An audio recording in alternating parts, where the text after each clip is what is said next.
In this video, I'm going to teach you how to add a new database in Notion.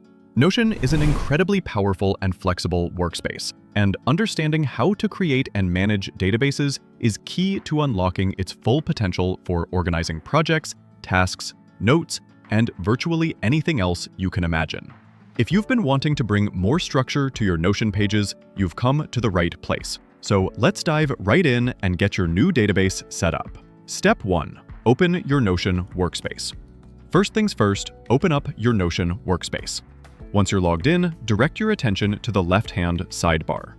This is your main navigation hub, showing all your pages and sections. To begin, we need a fresh canvas, so click on the Add a Page button, usually a plus sign at the bottom of the sidebar. A brand new empty page will appear. Step 2. Turn the page into a database. You have a couple of straightforward options. Use the quick command. Type a / and start typing database. Notion's quick command feature will present you with database options. Use the empty page menu. If the page is empty, you'll see a gray menu with various block types. Look for the database section there. From here, you can choose your database format: table, full page or inline, board, Kanban style view, gallery, list, calendar. Tip: for most users, choosing table full page is an excellent starting point, as it creates a dedicated full-screen database ideal for managing projects or content. Step 3. Customize your database. Once you've made your selection, your new database will instantly load onto the page. You'll notice a default title field at the top. Give your database a descriptive name, like Project Tracker, Content Calendar, or Task Manager. Below the title, you'll see initial property columns like name and tags.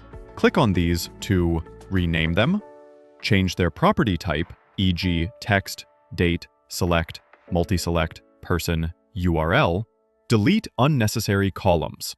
Use the prominent plus button to add additional properties, such as date for deadlines, status for progress tracking, person to assign tasks, URL for references or resources. You can also reorder columns, apply filters, and sort your data to match your workflow.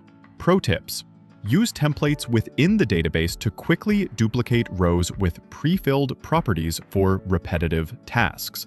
Combine databases with linked views on dashboards to monitor multiple projects from a single page. Use filters and groups to dynamically organize tasks by status, team member, or priority. And just like that, you've successfully created and customized a new database in Notion. This foundational skill will transform how you manage information and projects, making your workspace more organized and accessible. If this guide was helpful, please give this video a thumbs up. Subscribe for more Notion tips and tricks, and let me know in the comments what kind of amazing databases you're building.